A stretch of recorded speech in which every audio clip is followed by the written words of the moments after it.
I'm doing this as well, linked to the 30 Days Wild project, which is something run by the wildlife trusts here in the United Kingdom, and they encourage people throughout June once a day, at least once a day, to go out and do what they call random acts of wildness. Go out and see something in the world of nature, something, some animal, some plant, just do something to engage with the natural world around us. And what I'm going to do this morning is I've had out in my garden last night, which I will show you now, a moth trap. That's what you can see here. Box with a bright light on it. Attracts moths. And what I'm going to do this morning is go through that and see what species we've got in it. Just before we start, what we do is we check the temperature.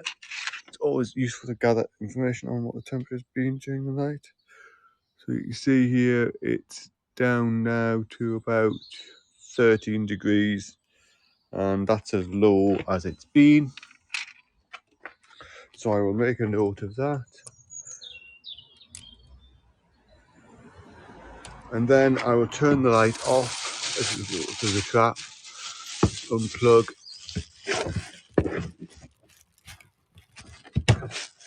and then we'll go through and see what, if any, moths we've got in here. It has been a very slow year, this one.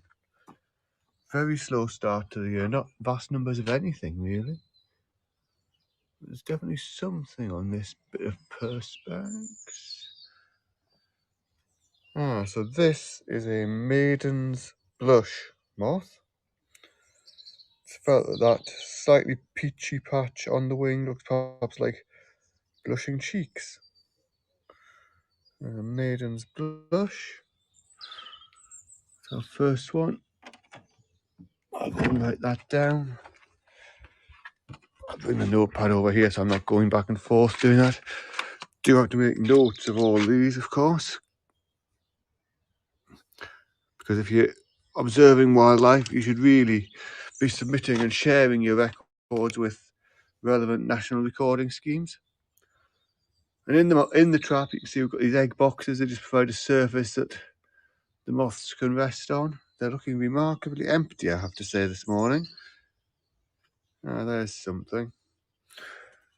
There's a heart and dart moth. It's going to be one of the commonest species we get. Sometimes you don't get very large numbers of these, but you can see it's got this dark kidney mark, as it's called, at the bottom, and this dark dart. And the other thing this moth has, what people often notice, is this sort of dark forehead bar or eyebrow or whatever you want to call it on the top of the head. So there we go, the heart and dart. Another extremely common species.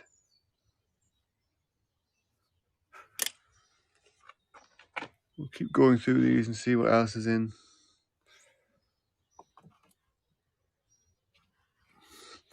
There is some sort of parasitic wasp. I'm not at the moment attempting to identify these or keeping specimens of these things.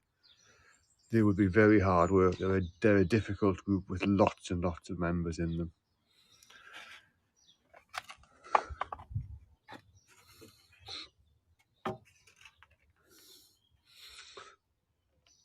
Nothing on that one.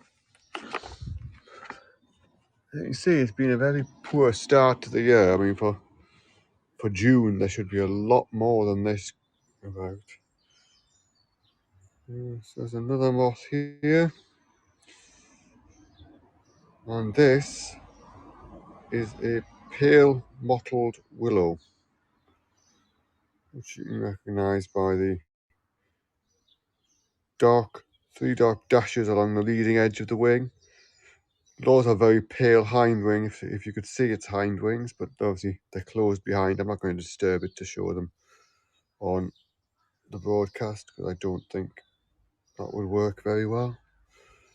But it's a pale mottled willow, again, another common species. Resident, although it can occur as a migrant as well. But at this time of year, the resident ones would have emerged as well. So, likely to be one of those. Just write that down. Some more egg boxes to go through. Maybe you heard a swift calling overhead there. A bird, that is. Nope, nothing on that egg box.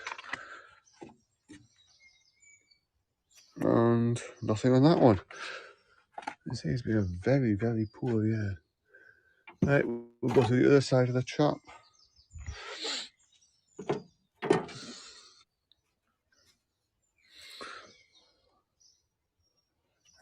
There's something here. Right, we're going to have a look next to the bulb. You might be able to see that moth on the side of the bar there. That is, I'm pretty sure, a diamond-backed moth. I'm going to just fish it out and put it in a pot to have a proper look at.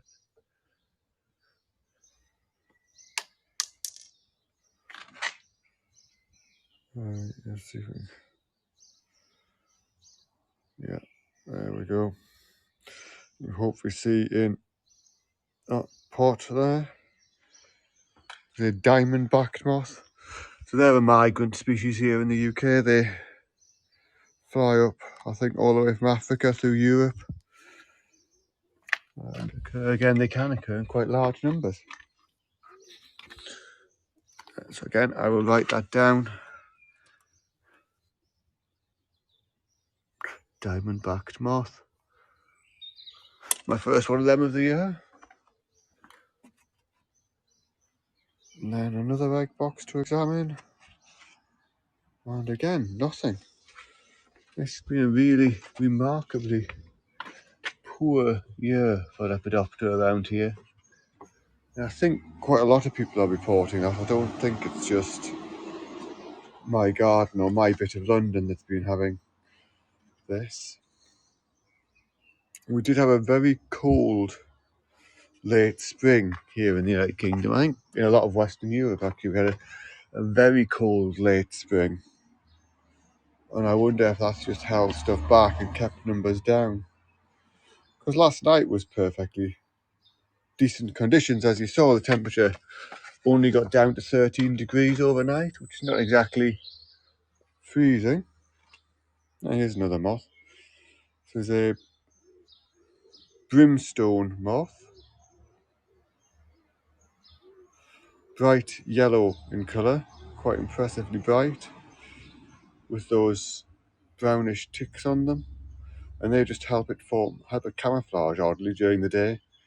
Once this is sort of sat up amongst the leaves of a tree with sunlight coming through it, it's surprisingly hard to see one of these during the day. Although when you see it sitting on an egg box like this, you think, how could that possibly be camouflaged when it's that sort of day glow yellow colour? But brimstone moth, again, it's another of the pretty common species that we get quite often.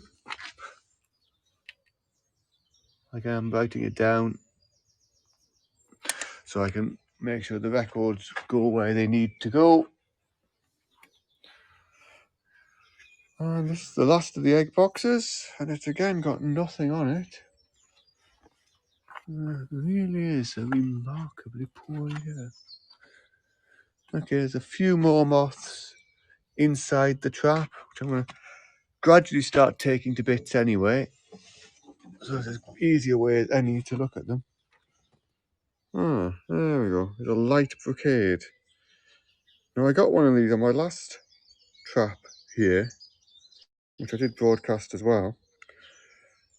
This is another common enough species. I mean, it's not a rarity at all, but don't necessarily get it that often here in my garden.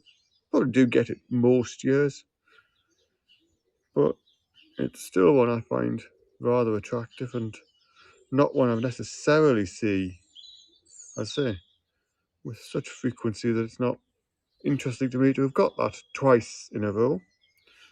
So there we go, light brocade. Let's put the side down there. Go and make a quick note of that. So there's me making a note. You can see how terrible my handwriting is.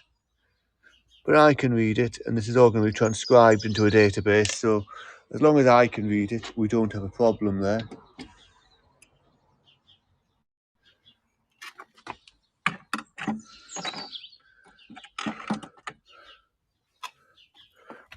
I just noticed on the wall here. Do this way. Where am I? There we go. On the wall there, we've got a willow beauty moth. Quite dull and grey, but I suppose it's beautiful in its own way. So I will write that one down.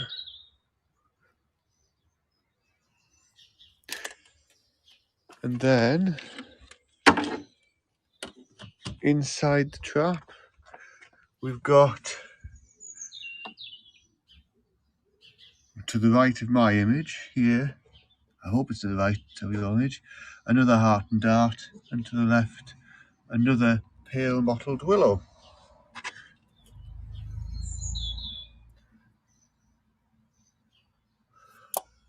And to me, that's seeming to be everything we've got. A quick last check at the outside of the trap on the other side. But that would appear to be that for tonight, for today. So there we go. A few moths from my trap here in my garden. I think we'll finish on the Maiden's Blush, which was the first one we got. And yeah, this is just one of the ways we look out for wildlife. I look out for wildlife, keep an eye on what's about, keep an eye on all these species which are flying in, as not a particularly exciting suburban garden. And hopefully, as the year goes on and we get more into warmer summer, this year will recover from the rather poor low numbers we've had so far. Anyway, there we go. A few moths in my garden trap for today's 30 Day Wild here on Haps as well as the social media. I'm hoping to get something out for 30 Days Wild on each of the 30 days. Should be a broadcast pretty much every day. It might occasionally just be a picture. But if you follow on Haps using the link above, you'll get linked in to all of that from me, as well as lots of other interesting broadcasts from other people. There are several people broadcasting on wildlife and entomology and things which I follow.